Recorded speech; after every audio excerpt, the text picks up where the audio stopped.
로마서 1장 14절에서 우리 17절까지 우리 찾으셨으면 한 목소리로 합독하시겠습니다. 헬라인이나 야만인이나 지혜 있는 자나 어리석은 자에게 다 내가 빚진 자라. 그러므로 나는 할 수 있는 대로 로마에 있는 너희에게도 복음 전하기를 원하노라. 내가 복음을 부끄러워하지 아니하노니 이 복음은 모든 믿는 자에게 구원을 주시는 하나님의 능력이 됨이라. 먼저는 유대인에게요 그리고 헬라인에게로다.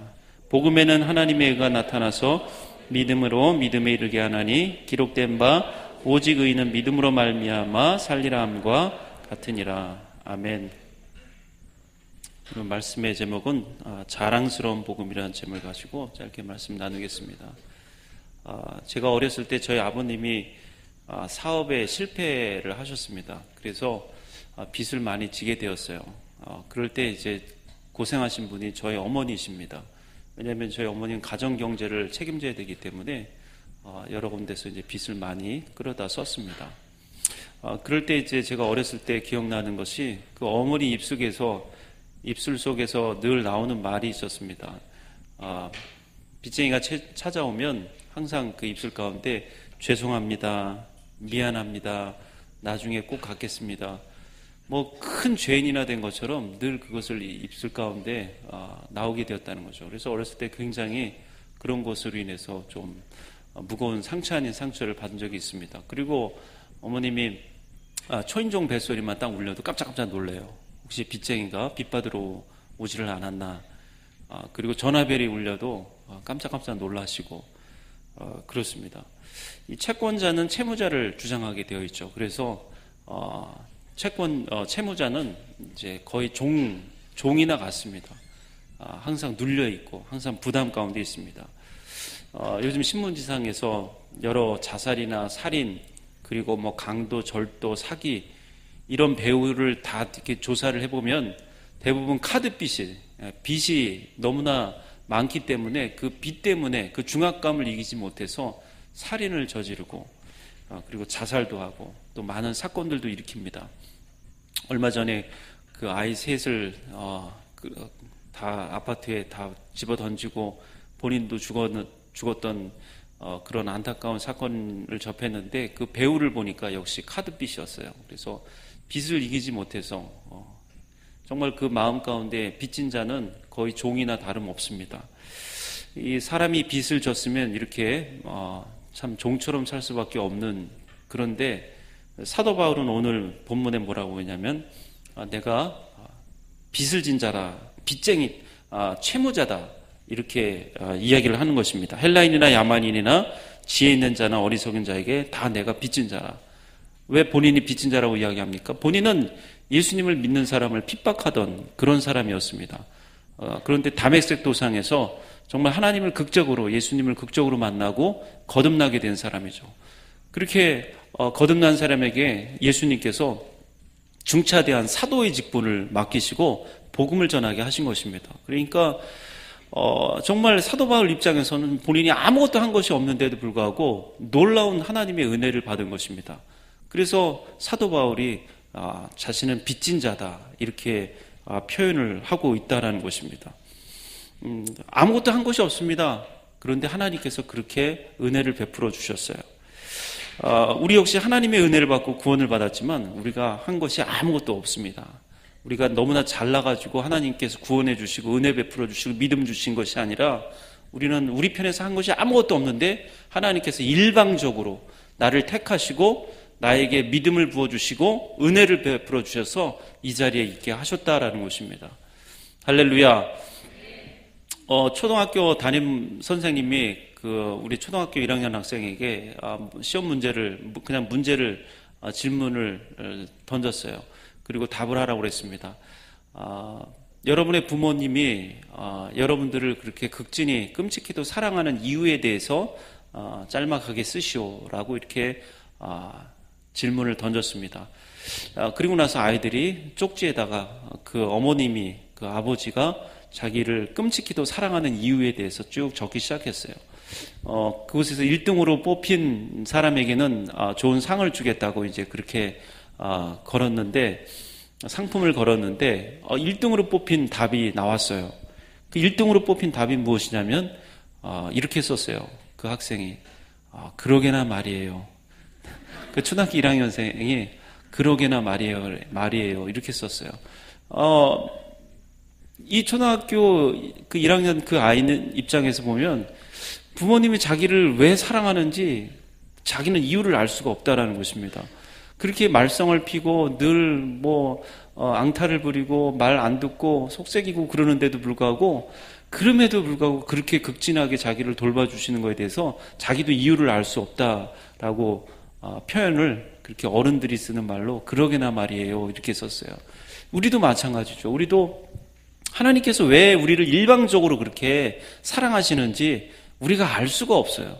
내가 내 편에서 한 것이 아무것도 없고 그럴 만한 조건도 갖추지 않았는데 하나님께서 일방적으로 그렇게 은혜를 베풀어 주시고 하나님의 사랑을 부어주시고 또 믿음을 부어주셔서 우리가 이 자리에 있게 하셨다라는 것입니다. 그래서 우리가 그 고백이에요.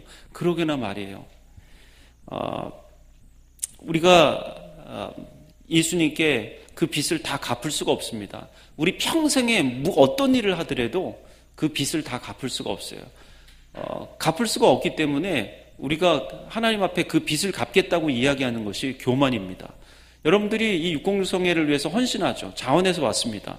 그런데 그 자원해서 왔을 때 그 마음이 하나님께 빚을 조금이라도 갚으려고 이런 마음이 왔다고 그러는 것은 대단히 교만한 마음입니다. 왜냐하면 우리는 빚을 갚을 수가 없기 때문에 그렇습니다. 하나님의 은혜를 어떻게 갚습니까? 특별히 우리 아이들이 부모님께 용돈을 탈 때 그런 말 하지 않습니까? 아유, 내가 나중에 크면 다 갚을 거야. 그런데 그 말을 누가 믿겠습니까? 부모님들도 믿지 않죠. 그 부모님이 낳아주시고 키워주신 그 은혜를 어떻게 나중에 다 갚겠다고 이야기하겠습니까? 갚을 수가 없는 것입니다. 성경에 보면은 그 마태복음 18장에 보면 1만 달란트 빚진 자의 그런 이야기가 나옵니다.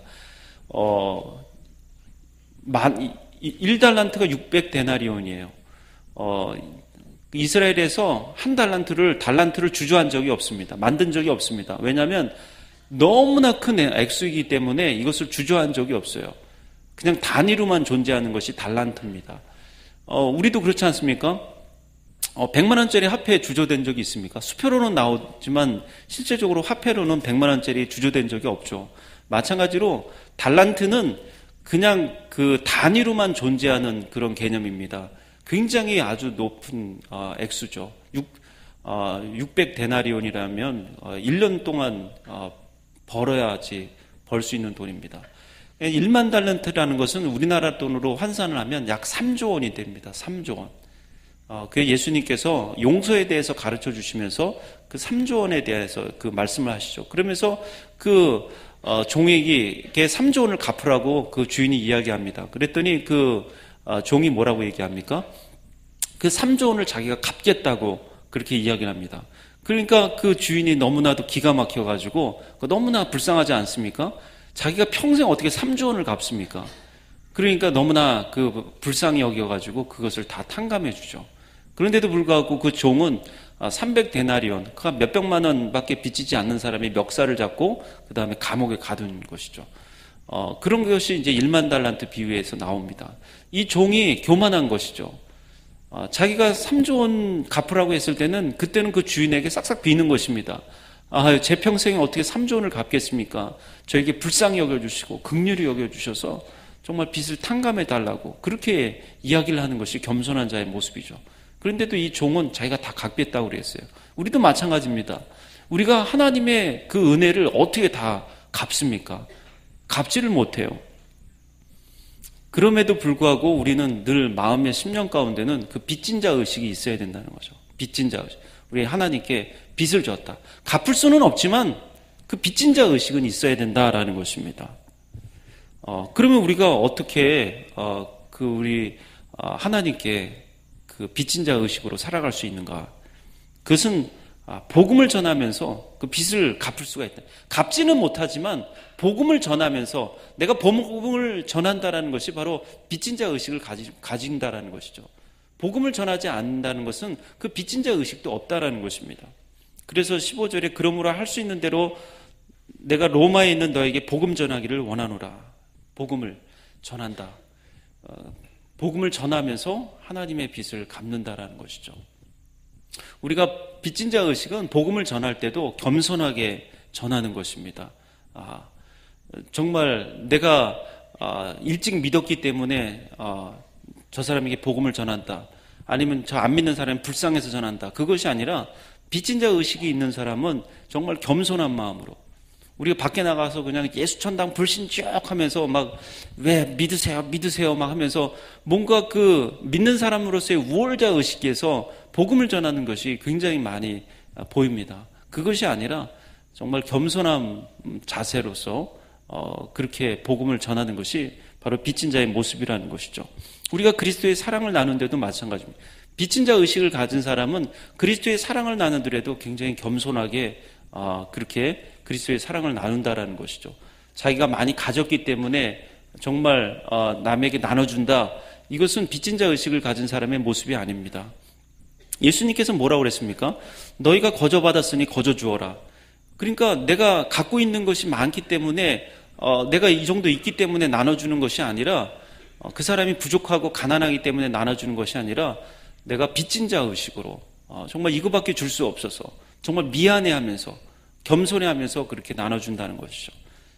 일산의 어느 그 교회에서 있었던 일인데 그 교회에서 그 크리스마스 날 성탄절 날 불우이웃 20명을 초청을 했어요. 20명을 초청을 해놓고 그 20명 가난한 사람을 초청해놓고 2층에서 3천만 원짜리를 10,000원짜리로 다 바꿔가지고 그것을 2층에서 뿌렸습니다. 막 뿌렸어요.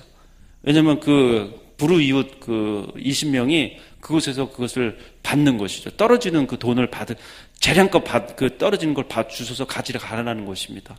그 하늘에서 막 돈다발이 떨어지니까 그 주변에 있는 사람들이 불우이웃도 아닌 사람들이 와가지고 막 서로 돈 10,000원짜리를 줍는 것이에요. 그러다 보니까 사람들이 몰리게 됐고 그러다 보니까 경찰이 출동하게 되었어요. 하늘에서 돈이 떨어지니까. 그래서 이것이 어떻게 된 일인가 해가지고 그 담임 목사님을 경찰에 소환을 했습니다. 왜 이런 짓을 하셨습니까? 물어보니까 그 많은 사람들이 그 가난한 사람에게 좀 관심을 좀 가져달라는 뜻에서 그렇게 했다라고 이제 경찰에서 진술을 했어요.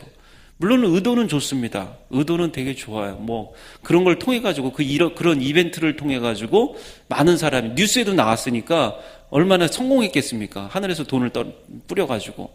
그런데 문제는 그 20명의 그 불우이웃입니다. 그 20명의 불우이웃이 하늘에서부터 돈이 떨어지는 것을 주면서 얼마나 굴욕감을 가졌겠습니까? 얼마나 자존심에 상처를 입었겠습니까? 참 내가 가난하니까 이걸 줍지, 내가 지금 돈이 없으니까 이걸 줍지, 정말 내가 이렇게 해서 살아야 되나 이런 마음도 품었을 것입니다. 그러니까 내가 돈이 있다고 내 맘대로 주면 안 돼. 내 맘대로 내 식대로 그렇게 준다. 그것은 겸손한 마음이 아니라는 거예요. 빚진 자 의식에 있는 그런 사람의 모습이 아니라는 것입니다. 정말 내가 이거밖에 줄 수 없어서 정말 낮은 자로 정말 미안해하는 마음으로 그렇게 자기 것을 주는 그런 모습이 바로 빚진 자 의식이 있는 사람들의 모습이라는 것이죠. 사도 바울이 여기 보니까 그러므로 나는 할 수 있는 대로 로마에 있는 너에게 복음 전하기를 원하노라 그렇게 이야기를 했어요. 사실 그 로마 교회는 이미 예수를 다 믿는 사람들의 그런 모임입니다. 그런 교회예요. 그럼에도 불구하고 그 교회에 사도 바울이 복음 전하기를 원하노라 이렇게 이야기를 했어요. 그러니까 복음이라는 것은 불신자만 듣는 것이 아닙니다. 복음은 끊임없이 예수를 믿는 사람들도 계속 복음을 들어야 된다는 거죠. 할렐루야. 여러분들이 복음을 얼마나 많이 들었습니까? 그럼에도 불구하고 오늘 또 복음을 들어야 된다는 거예요. 내 귀 속에 계속해서 복음이 메아리쳐 들려야 된다는 거예요. 끊임없이. 그렇지 않으면 사단의 밥이 되고 말아요. 그래서 예수를 믿는 사람이나 안 믿는 사람이나 끊임없이 복음을 들어야 된다. 그렇지 않으면 첫사랑을 잃어버리게 된다라는 것입니다. 교만해진다라는 것입니다. 우리 그 교회에서도 문제를 일으키는 사람이 초신자들이 아닙니다. 예수를 10년, 20년 믿었던 사람들이 교회에 문제를 일으키는 것이고 형식적으로 예수를 오랫동안 믿다 보니까 형식적으로 예배드리고 형식적으로 기도를 하게 되고 그렇지만 초신자들은 그렇지 않죠. 초신자들은 정말 뭐 하나라도 놓칠까봐 싶어가지고 다 필기를 하고 앞에 앉아가지고 초신자들이 그렇습니다. 은혜가 좀 들어간 사람들은. 그런데 예수를 오랫동안 믿었던 사람들은 이제 그런 첫사랑을 잃어버린 것이죠. 초심을 잃어버린 것입니다. 그래서 요한계시록 2장 1절에서 2절 보면 너가 책망할 것이 있나니 너희 첫사랑을 버렸느니라. 에베소 교회에다가 문제점을 이야기했는데 너희 첫사랑을 잃었다라는 것입니다. 그리고 라오디아 교회에 대해서는 이렇게 이야기를 했어요. 내가 내 행위를 하노니 내가 차지도 아니하고 덥지도 아니하도다. 내가 차든지 덥든지 하기를 원하노라. 내가 이같이 미지근하여 덥지도 아니하고 차지도 아니하면 내 입에서 너를 토하여 내치리라 그랬어요. 라오디아 지방은 물이 대단히 귀했습니다. 물이 대단히 귀했는데 그 라오디아 지방 윗지방에는 온천수가 있었어요. 그런데 그 온천수에다가 수로를 뚫었습니다. 수로를 뚫고 그 수로 위에다가 이제 온천수를 끌어왔어요. 그런데 그 온천수가 굉장히 뜨거운 물이었는데 그 라오디아 교회까지 그 근처까지 지역까지 그 수로가 지나가면서 나중에 그 뜨거운 물이 다 식어버리는 것입니다. 그래서 식어버리고 난 상태에서 미지근한 물이 되었어요. 그래서 주님께서 그런 말씀, 그 라오디아 교회 그 수로를 빗대서 차지도 덥지도 않은 신앙에 대해서 그렇게 책망을 하신 것입니다. 우리 신앙이 차지도 덥지도 않으면 안 돼요. 뜨거우려면 뜨겁고 머리가 또 냉철하려면 냉철하고 그래야지. 미지근한 신앙이면 하나님 앞에 쓰임받을 수가 없다라는 것입니다. 그리고 하나님의 말씀을 들어도 깨닫지를 못하는 것입니다. 늘 한쪽 귀로 듣고 한쪽 귀로 흘려버리는, 복음의 메시지를 그렇게 많이 듣는데도 불구하고 늘 한쪽 귀로 듣고 한쪽 귀로 흘려버리는 것입니다. 이사야 6장 9절에 보면 듣기는 들어도 깨닫지 못할 것이요 보기는 보아도 알지 못하리라 그랬어요. 오늘 말씀을 전하는데도, 오늘 늘 복음의 메시지를 듣는데도 불구하고 깨닫지는 못하는 것입니다. 그리고 오늘 말씀은 다 나에게 하는 말씀이라고 그렇게 믿어야 된다는 거죠. 할렐루야. 그런데 꼭 오늘 말씀을 들으면서도 오늘 말씀, 저 오병철 목사가 오늘 들어야 할 말씀은 꼭 그 형제가 들어야 되는데, 오늘 말씀 참 너무나 좋아. 그 자매가 오늘 그 이야기를 들어야 되는데, 걔가 꼭 들었어야지 되는데, 걔가 이 말씀을 듣고 좀 회개를 했어야 되는데. 그러니까 오늘 말씀을 들어도 이 적용점을 다 다른 사람한테 적용을 하는 것이죠. 그 인간이 좀 들었어야 되는데 이 말씀은. 이렇게 오늘 말씀은 나한테 하는 말씀입니다. 할렐루야. 그래서 하나님 말씀을 항상 나에게 적용을 시켜야 된다는 것이죠. 우리가 복음의 메시지를 듣고 이런 초심, 첫사랑이 회복이 되어야 돼요. 우리가 신앙생활 하는데 세 가지가 필요합니다. 하나는 초심이고, 두 번째는 열심이고, 세 번째는 뒷심이에요. 뒷심. 따르겠습니다. 초심, 열심, 뒷심. 근데 이 초심이 살아나야 열심도 살아나는 것이고, 이 초심이 살아나야 뒷심도 발휘하는 것이죠. 뒷심이 있어요. 신앙은 뒷심이 있어야 됩니다. 청년의 때에는 막 후끈하고 막 열심히 헌신하다가 그 다음에 뒷심을 잃어버려가지고 모든 것을 내려놓는 사람들이 얼마나 많아요. 저는 청년 사역을 오래 하면서 그동안 청년 사역에 뜨거웠던 지체들이 지금 뭐 하고 있는지를 저는 다 지금 알고 있어요. 그런데 안타깝게도 그동안 회장 거쳤던 애, 무슨 뭐 했던 애, 뭐 열심히 했던 애, 그런 애들이 지금 직장 생활하고 이제 애 낳고 이러면서 지금 뭐 봉사는 뭐 말할 것도 없고, 한번 만나서 이야기해 보면 겨우 11조 내고 겨우 주일 예배 드린다라고 이야기하는 굉장히 많아요. 제가 알고 있는 청년들 중에. 왜 그렇습니까? 뒷심이 부족한 거예요. 뒷심이. 청년 때는 뜨거운데 나중에 결혼하고 직장 생활을 하면서 그 옛 첫사랑을 다 잃어버리는 것이, 뒷심이 약하는 것이. 왜 뒷심을 잃어버렸습니까? 그거는 초심을 잃었기 때문에 그렇습니다. 처음 우리 하나님을 만났을 때 그 사랑을 잃어버렸기 때문에 뒷심을 발휘하지 못하고 다 손 떼고 다 놀고 있는 것이죠. 사도 바울이 이렇게 이야기를 했어요. 내가 복음을 부끄러워하지 않으니 이 복음은 모든 믿는 자에게 구원을 주시는 하나님의 능력이 됨이라. 먼저는 유대인에게요, 그리고 헬라인에게로다. 사도 바울은 복음에 대해서 부끄러워하지 않는다 그랬어요. 너무나 당연하죠. 복음에 대해서 왜 부끄러워합니까? 근데 그 당시에는 그렇지를 않았어요. 그 당시에는 복음에 대해서 굉장히 부끄러운 요소들이 굉장히 많았습니다. 왜냐하면 복음이라는 것이 무엇입니까? 유대 땅에서 태어난, 더군다나 어떻게 그 궁전에서 태어난 것도 아니고 말구이에서 태어난 그 사람, 그리고 어떻게 죽었냐면 그 강도들하고 함께 십자가에서 처형된 그 사람을 믿는 것, 그 사람을 하나님으로, 신으로 믿는 것이 복음입니다. 그 당시에는 그것을 전하는 것이 굉장히 부끄러운 것이에요. 어떤 현인이라든가 도덕군자를 믿는 것도 아니고, 그런 사람을, 십자가에 처형된 사람을 믿는 그것이 복음이라는 것이죠. 그것이 그 사람이 신이라는 것입니다. 하나님이라는 것이에요. 굉장히, 어떻게 보면 부끄러운 요소입니다. 그리고 로마는 지배계층입니다.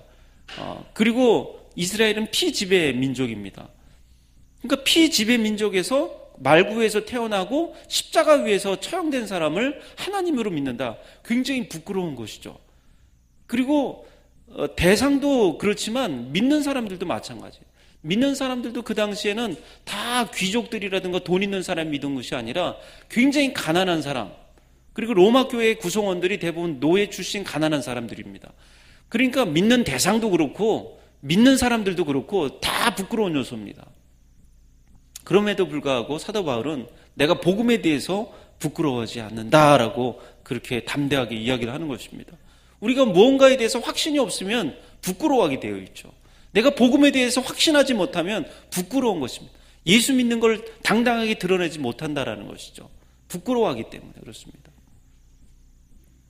그 중학교 애들이 이렇게 막 서로 이렇게 수다를 떨면서 이렇게 시장 앞을 지나가고 있는데, 중학교 애들이 얼마나 수다가 많겠습니까? 특별히 여자애들 막 쫑쫑쫑쫑쫑 하고, 막, 남자애들은 그냥 이게 주머니에 손 넣고 그냥 가요, 이렇게.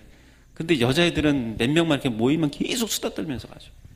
그런데 그 중에서 한 애가 갑자기 막 수다를 떨고 가다 갑자기 안색이 확 변하면서, 나 볼 일 있어 하면서 갑자기 골목길로 싹 새면서 막 뛰어가는 것이에요. 쓱 사라지는 것입니다. 그 여학생이 왜 그런 행동을 했습니까? 앞에서 자기 어떤 사람하고 눈이 딱 마주쳤어요. 어머니입니다. 그 어머니예요. 그 어머니는 그 시장에서 생선 장사를 하고 새벽 이른 아침에 나와가지고 생선 장사를 하는 것이죠. 생선 장사를 하고 그 몸빼바지에다가 이렇게 막 그 화장을 그냥 했겠습니까?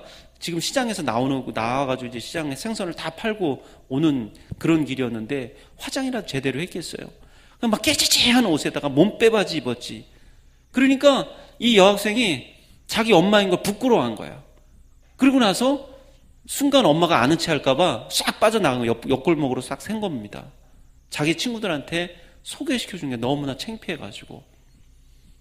만약에 그 엄마가 딱 이렇게 막 화장 이쁘게 하고 고대 딱 하고 하고 빼꾸도 딱 씻고 그다음에 명품 가방 딱 들고 선글라스 딱 끼고 짠하고 이렇게 딱 나타났다.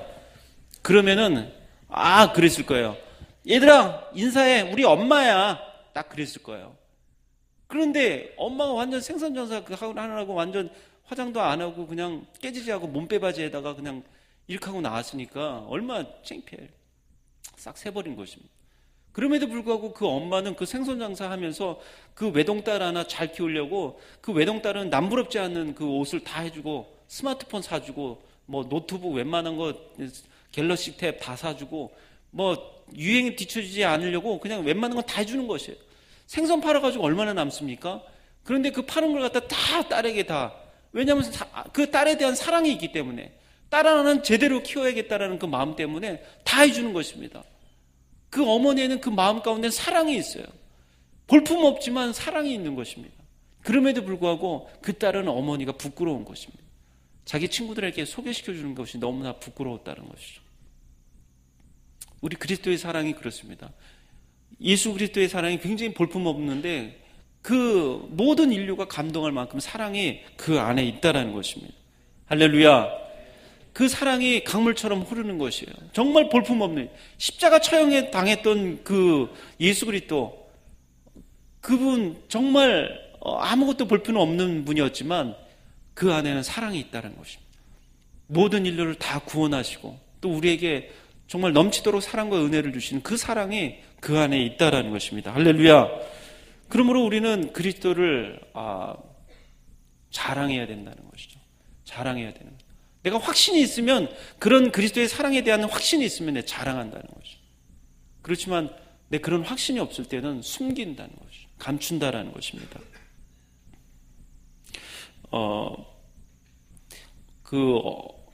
꼽추, 요즘은 꼽추가 없는데요. 예전엔 그 꼽추가 있었어요.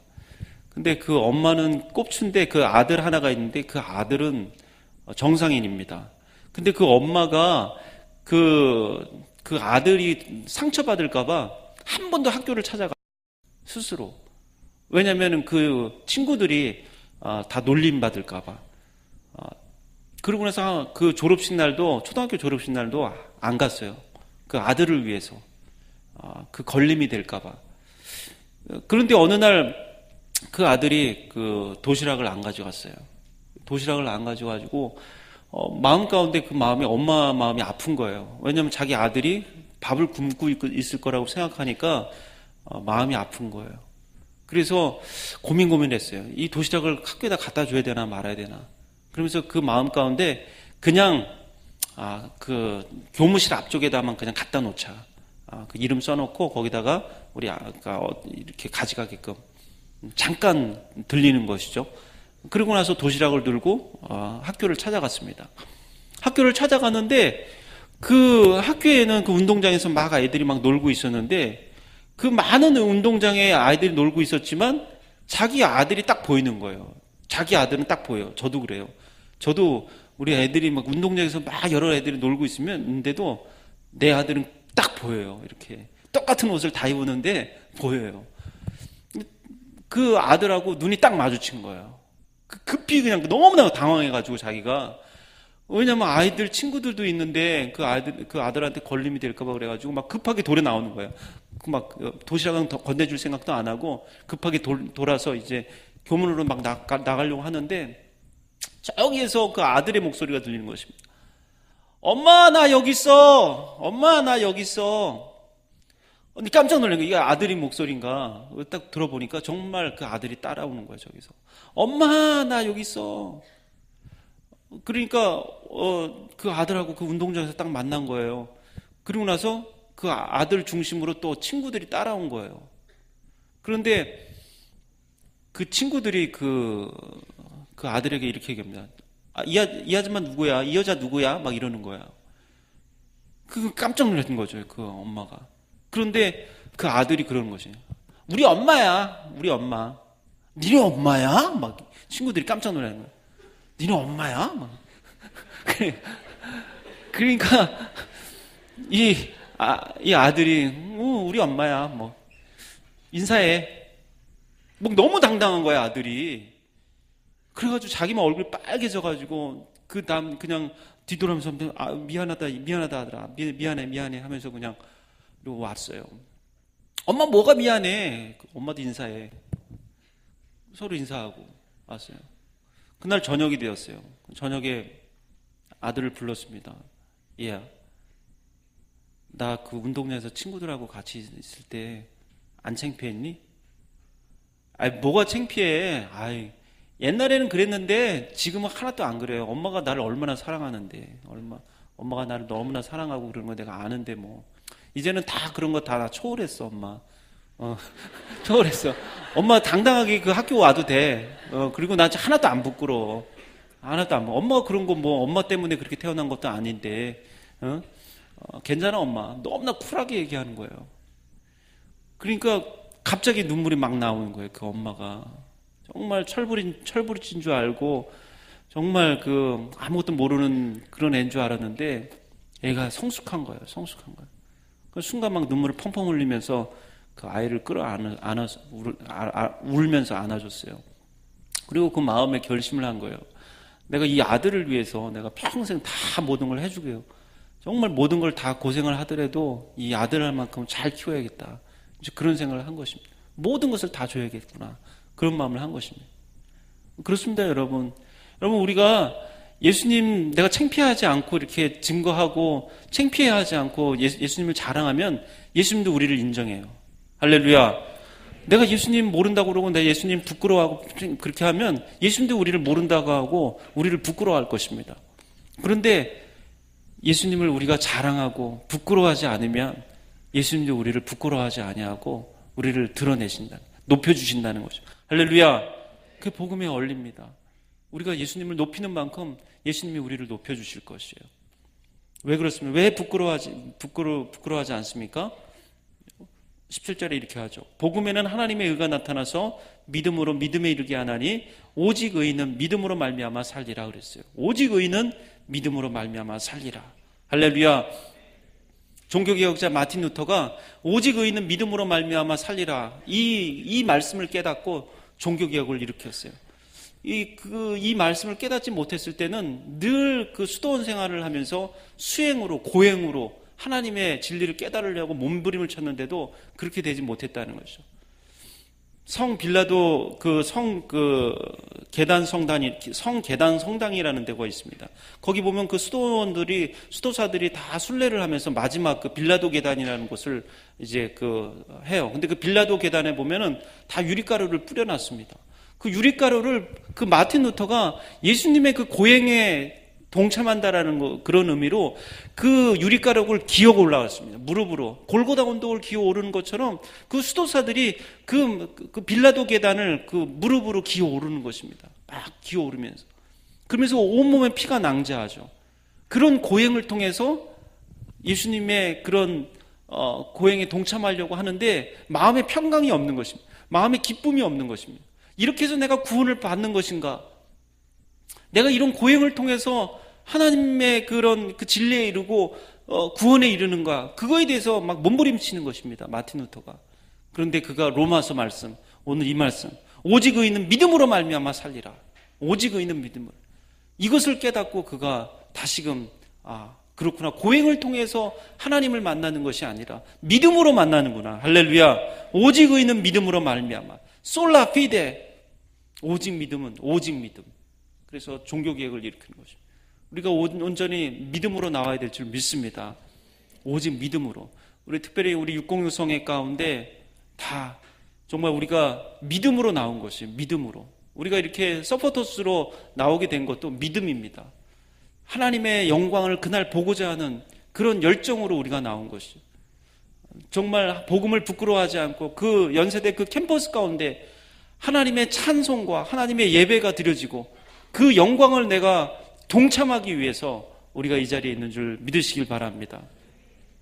단 하루 하나님 앞에 드리지만 그것은 하나님의 영광을 맛보는 자리이기 때문에 우리가 길게 오래 준비할지라도 그것은 부족함이 없고 아깝지가 않다라는 것이죠. 여러분의 헌신과 눈물과 땀을 통해서 우리 606 성회가 더욱더 빛을 드러나고 하나님의 영광이 크게 드러나게 될 줄 믿습니다. 기도하겠습니다. 우리 합심해서 기도할 때, 하나님, 우리가 복음을 부끄러워하지 않게 하여 주시고 복음을 자랑하게 하여 주시고, 특별히 우리 606 성회 하나님의 영광이 드러나는 이 성회 가운데 참으로 우리가 부끄러워하지 아니하고 또 이 행사를 증거하게 하셔서 많은 열매들을 얻을 수 있도록 하나님 역사해 달라고, 준비하는 손길 각 강사님들 이 모든 것을 주님께서 주장하여 주시고, 특별히 비가 오면 안 됩니다. 하늘이 뚫려져 있는 곳이에요. 비가 오면 안 돼요. 그래서 하나님의 영광을 위해서 정말 좋은 날씨를 하나님 주관해 달라고, 이것을 위해서 우리 합심해서 주여 삼창하시고 우리 통성으로 간절한 마음으로 한 15분 동안 기도합니다. 주여, 주여, 주여.